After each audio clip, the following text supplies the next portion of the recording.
have these formed up nicely, have a little bit of bench flour, go ahead and try to flatten them out a little bit.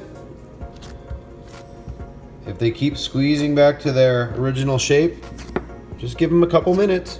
It's all about patience there. Just kind of flatten them as you go.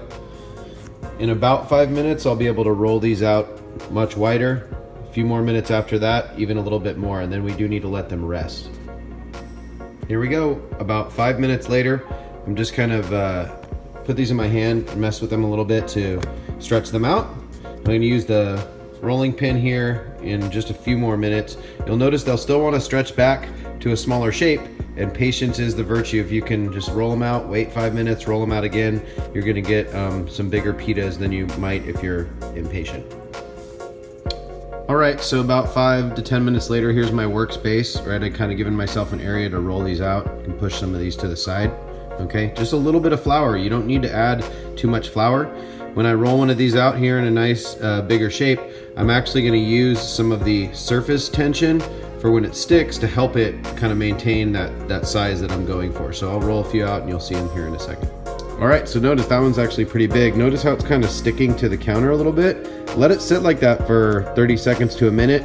Then when you kind of peel it off, it won't shrink back as much. Now the big thing is here, when you are happy with the size, you'll take them and you're gonna put it on a towel or a floured countertop. I suggest a towel.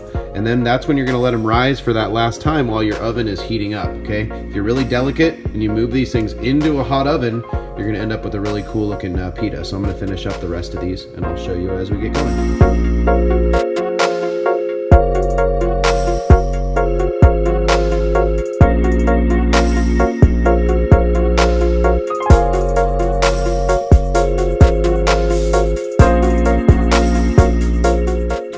Is getting close.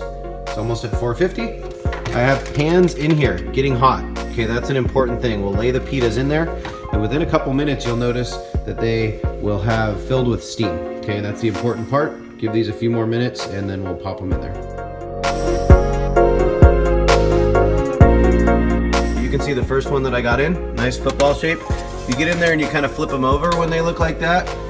Both sides will end up getting a little bit more golden brown. But be really careful, those things are filled with steam and that is not anything to mess with. So be really careful, make sure you have hot pads ready.